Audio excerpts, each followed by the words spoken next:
All right. So, yeah. Well, I just really love worship. Doesn't worship draw you close to God? And I think the worship couple you've got in here tonight, absolutely brilliant. The young lady that was singing, really, really nice singing. Thank you for that. That really sets you up to have some really good worship. Well, I was really nervous about tonight. First time I've ever given my testimony to anybody, and I was really nervous about it. I mean, only a little bit. I mean, I haven't slept for a week and haven't eaten anything for a month, um, but then I walked in tonight, and I've known more people in here than I don't know.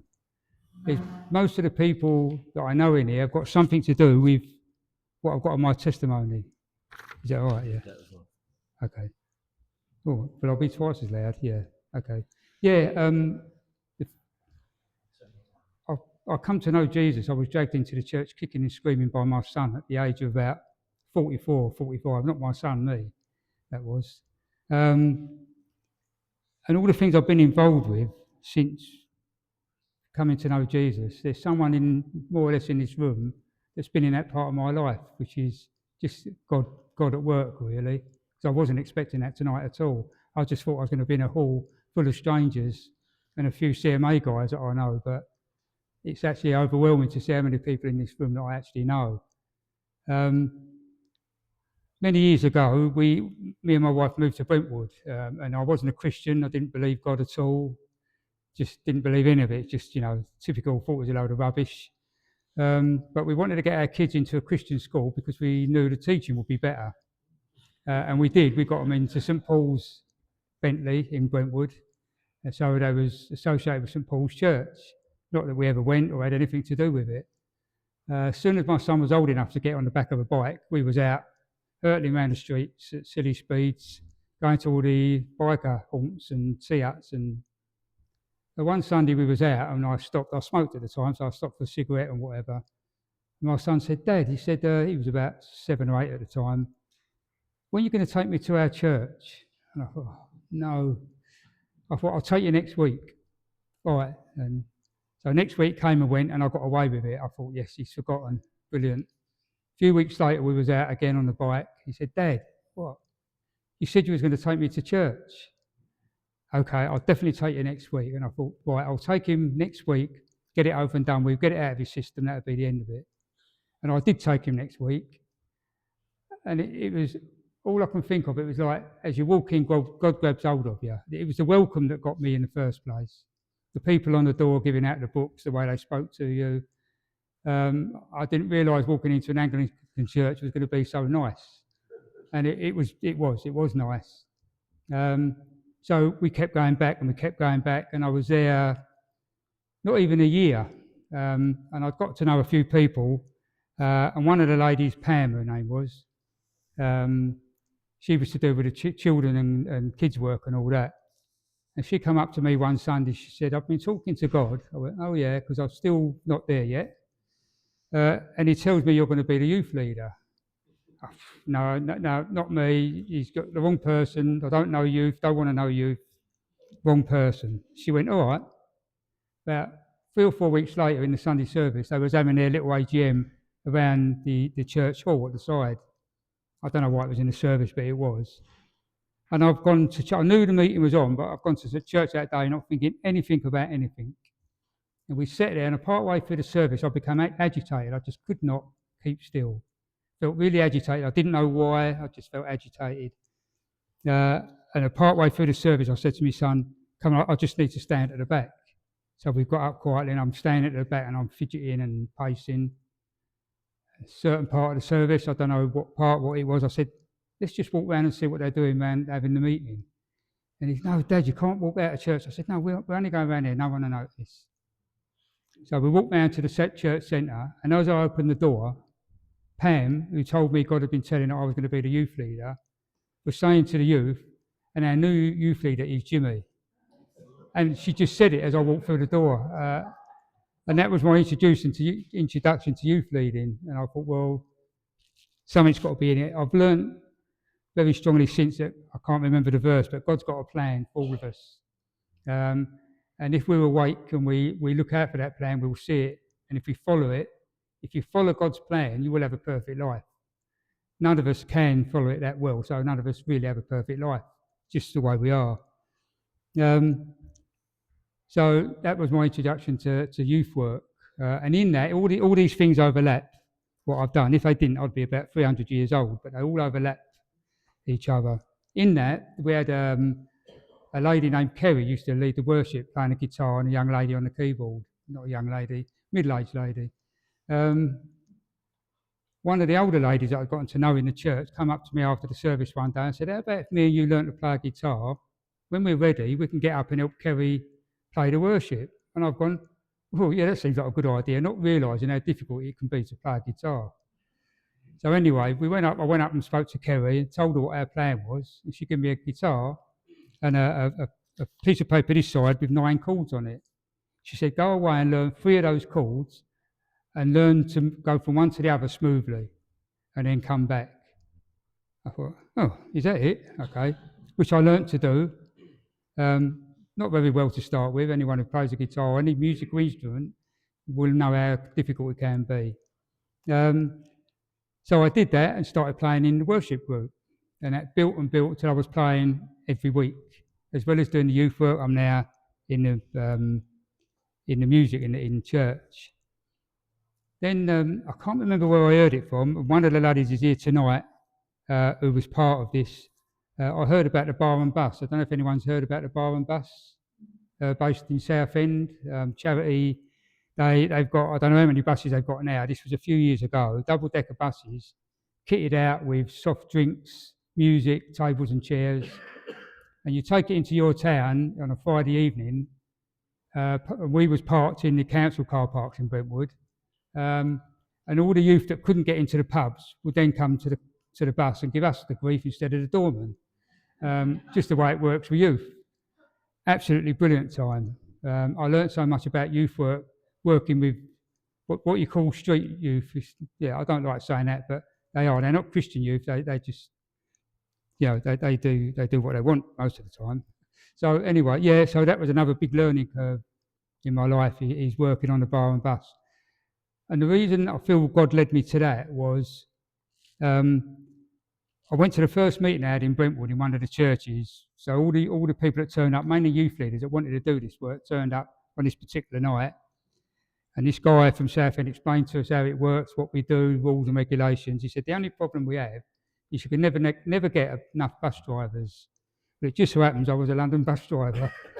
So another part of God's plan in my life, way back when you look back over all this stuff that you've done before being a Christian, you realise how God's been working in your life to get you where you are right at this point.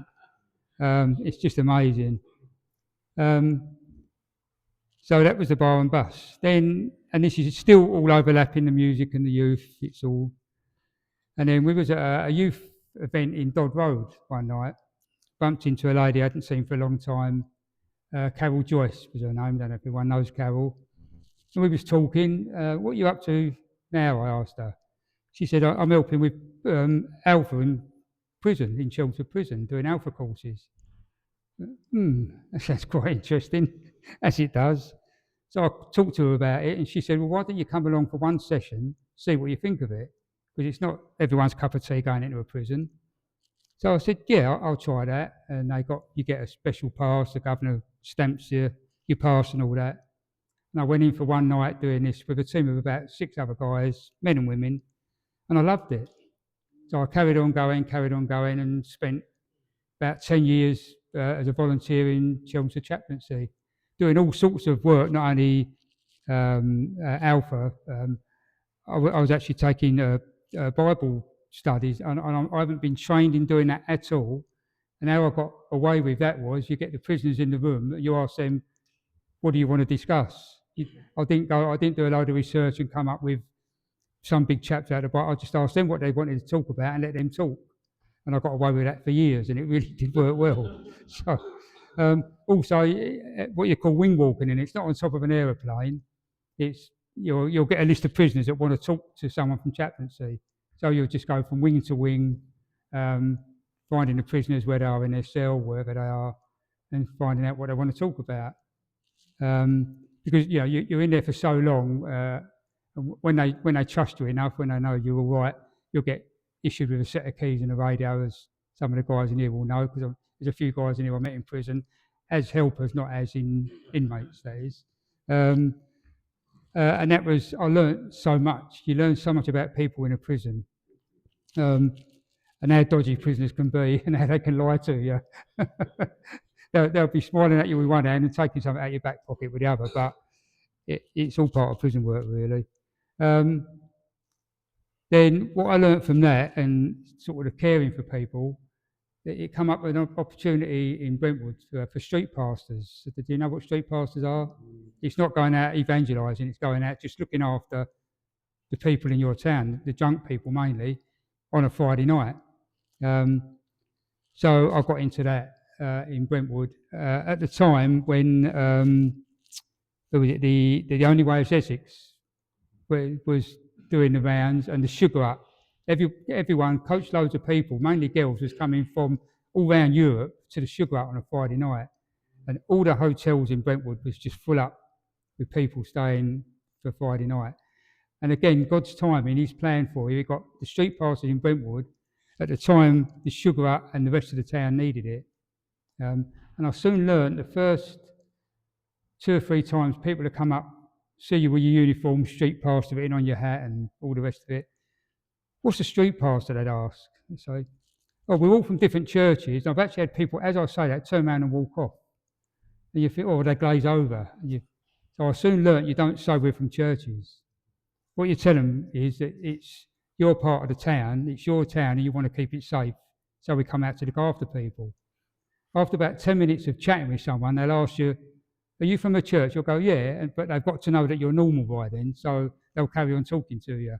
So, and again, street pastoring, you learn so much when you're out on the street, looking after people that need it. It's drunk people mainly. I made so many friends. We was praying for this guy come up. He was in the Marines, big guy, come up at 2 o'clock in the morning, and he wanted to know, what does God think about me going out killing people but believing in Him? And how do you answer that? I was with with Kate Dean, the lady I was with that night, and we couldn't. There's not an answer. So we chatted with him, and he lived at the other end of the town. So we were chatting to him as we were walking back to where he lives. And we got into he lived in these flats with his brother at the time because he was on leave. And I can remember we were standing in the car park of these flats, and we had our arms around each other, both crying, and we was praying for him. And I looked up, and there was this guy standing on a balcony. He said, oh, don't worry, that's just my brother. But you think, what we was doing, what was that saying to his brother? What conversation did they have when the Marine got upstairs and his brother said, why was you hugging that street pastor? The conversation must have been brilliant. I'd love to have known, what they talked about and how he talked him through it. Hopefully what we said to him and what we did for him that night helped him, because he was going back to another round of duty, and we all know what that would mean for a Marine. So, yeah, it must be tough for them. Street passing, there was nowhere else at 2, 3, 4 o'clock in the morning could you be standing in a high street with your arms around another guy praying for him. I mean, where else can you do that apart from street passing? So what a privilege it was to be part of that. And it was another season that God takes you through. And for me, that come to an end. I know street pastors in different places are still going, but not in Brentwood anymore. Then getting on to what I do now, because I mean, when I first came to Christ, I was in my mid-40s. I was about 44, so I wasn't young. And ever since I've become to know Jesus, He's not let me stop. He's always given me something to do, as in the music, the youth, the bar and bus, the prison. And now it's the street paths, and now it's the CMA, Christian Motorcycle Association. Always had a love for motorbikes. I didn't know nothing about the CMA until I was introduced to a good friend of mine named Greg, who was in the CMA. And he gave me and I'll show you some about the magazines we get and the Biker Bible, and took me into going to their next meeting, which I weren't overly keen on, but I thought, yeah, all right then, I'll go to it.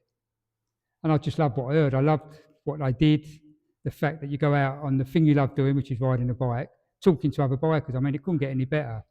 And so I've become part of the CMA.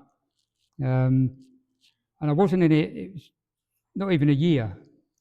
And the chairman we had at the time, he was having a bit of trouble at home, blah, blah, blah, and he needed to step down from being a chairman. So the chairman and one of the execs of the CMA, because it's worldwide, so there's different levels of it. One of the execs happened to be in the Essex group. And we was out one night, I forget where we was, in a pub somewhere, evangelising, not drinking. But they both asked me if I'd consider being the chairman. And I've not even been here a year yet. I don't even know half the people that well, that alone. How can I become a chairman? So I went, I'll think about it, but just put it to the back of my mind, really. And a month or so later, we got an email come round saying, if no one takes this position up, within the next couple of weeks, the guy is going to step down from being chairman and the CMA will cease to exist in Essex. And I thought, no, I'm enjoying the CMA and what they do. I don't want it to stop. So I spoke to my wife first, then I spoke to God. Is that the right order? I suppose it is, really. Seemed right at the time. And so I said yes to it, not having a clue what being a chairman in the CMA was going to be like, what half the people were like. I've now learned and wish I hadn't taken it, but don't sell them. I'm joking. So I took the role on, thinking I'll get out and I'll meet all the guys, I'll visit them and get to know them. But a month later, COVID struck and we all got locked up for a year. I thought, no, what's God doing? Why are you locking me up for a year and I've just taken this role on? So every meeting we had to be by Zoom. And can I say the word hate? I hate Zoom. Is that all right to hate Zoom? I detest Zoom meetings. And we had Zoom meetings for a year. And when you're trying to lead it, because you know what a Zoom meeting's like? If someone's talking and someone coughs, it cuts it out for 3 seconds before, and it's so frustrating. So I really didn't like the Zoom meetings. Couldn't wait until we got back out doing what we should be doing, and that was evangelising to other bikers. So eventually we did. And it was that 3-4 years ago. And in the meantime, I've got to know and love all the guys in Essex, the part of the CMA. We're all brothers and sisters. It's absolutely wonderful work. Nowhere else can you go out on the thing you love doing most is riding a bike, talking to other bikers. And there's different, what I see it as different levels of evangelists. I was with a guy over the Epping Tea Hut. I don't know if any of you know that. It's a tea hut that's been there for bikers. My dad used to go over there with his mates. That's how long it's been there. And we was over there one day and I was with this guy. And we walked up to these guys admiring their bike. And within 3 minutes, he was talking about Jesus. And I don't know, I can't do that. It would take me a week. If they talked to me, if they asked about what is the cross, I could talk all day. But to actually bring the subject up for me is really difficult. So we're all at different levels of how we do that. So when people say, oh, I can't do it, you don't have to do it. Just wearing a cross on your back, you're speaking to people. If you go past a car with a white cross, you've seen our jackets, got a big white cross on the back. If you go past the car and they see the cross, you can guarantee that most people in that car will be thinking something, a cross, Jesus, or anything they know about religion, they'll think about while they see that cross. So you're speaking to them without saying anything. You'll get people, we've had people, we stopped in a garage, 3 of us was out, 1 of us got a puncture. So we were in a garage fixing the puncture. This woman come up to me, oh, are you a Christian? I went, yeah. She said, can I talk to you? I spent the next 2 hours sitting with her in her car. She told me all the problems she was having at home with her family. The other 2 had to go off because I was meeting someone and I stayed there talking to her for 2 hours or more, just talking and praying with her in her car. Where else can you do that? Unless you're a street pastors and do it, and so can CMA guys do it. We go to a lot of biking events, and we've got one young lady who goes to a lot of them, or a couple of young ladies I know, and they're non-Christian biking events. And what we do, we go there as CMA. I've never done it. I've never managed to be able to get to one of them. But we go there as CMA and set up a massive tent, what we call Holy Joe's. It's open 24 hours a day, and we're giving out free tea, coffee, soft drinks, and talk to people. And it's open 24 hours a day, and everyone tries to get on the night shift. because on the night shift I've been told it's when the big tough guys during the day will come in during the evening or through the night and need to talk to somebody. So you're there for them to talk to, and that's the best time for them to open up when their mates ain't there. They haven't got to be all big and tough, and they can just talk to you. So that is just another godsend that this Holy Joe's is set up in each of these big non-Christian biking events for us to get involved with. There's at least 1, 2, 3, 4. There's at least 5 of those a year that CMA guys all over the country will go to. We do every evening there is a biking event somewhere, a bike evening. We try and get a couple of people to each one of those each night. You can't always do every night, you can't go out every night, but we get to as many of those as we can just to be a presence and talk to people if that's what they want. We used to do the air ambulance runs. You heard about the air ambulance run that the bikers do. You'd get 2,000 or 3,000 bikers, and you can't believe the feeling. I used to wonder, you see these Roman films, you get rows and rows of Roman soldiers just marching into battle. And I used to think, how could you just keep marching into battle knowing you're going to die? What spurs you on to do that? I could not understand that. Until one day we was at the Ford place along the A12 or the A13, wherever it is. That's where we was meeting to go on the air ambulance run. It was the second year I'd done it, and I think it was about 4,000 bikers, and that's a lot of bikes. And they've got big screens everywhere, so all the bikers can see. And when the countdown, they give you a 5-minute countdown to when you're going to leave to go on to your destination. So you've got this 5-minute countdown. So everyone's on their bikes, and then it would start engines. But everyone started the roar of these engines, and as they did that, the ambulance come along, stopped, and dipped. It was bowing to us. And again, it made me cry. That the feeling of I could have gone into battle and I could have died. I would have rode into battle with these 4,000 bikers. I'd have gone into battle. That's how I felt. So I understood how Roman soldiers or any soldiers run into battle with your mates, and the feeling, even though you might die, that feeling they get. And that's the sort of camaraderie you get with biking and CMA. Knowing you're on a journey as well helps, and it's God's planned journey for you. So, that's where I'm at now.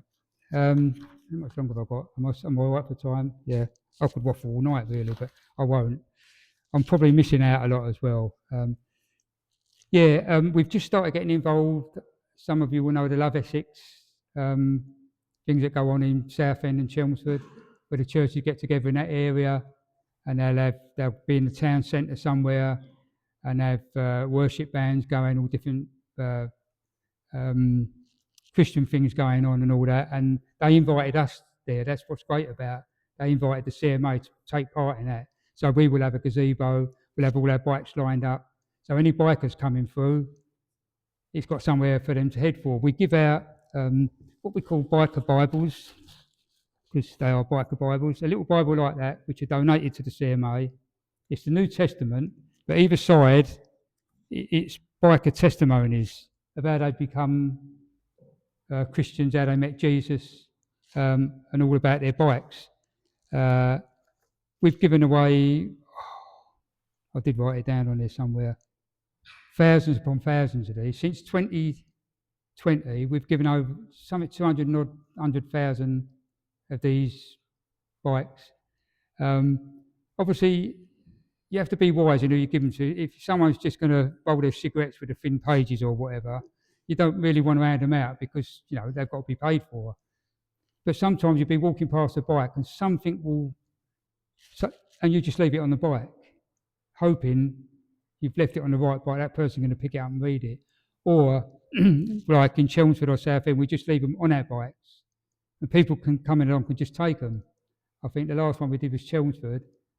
About 40 Bibles went, which is brilliant. Never look for results. I never think we give away 40 Bibles today, all them people we brought to Christ, because you don't know what's happened in their life. They might have rolled cigarettes with it. They might have thrown it away. They might read it and think how good that was, and it lasts 6 months. You can never know how many people you've brought to Christ unless you follow it up. Well, we can't follow it up. We can only take the word out. I feel like I think there's 3 places in the Bible where Jesus sent out the disciples. Um, and on 2 of them, I remember reading, he said, go out with nothing. Don't take your sword, change your clothes, anything. We're not quite like that. We take our bikes, we take our Bibles, we get what they call a chain link. The magazine comes out quarterly. We get one each, and I'll get a pack, and they're all different.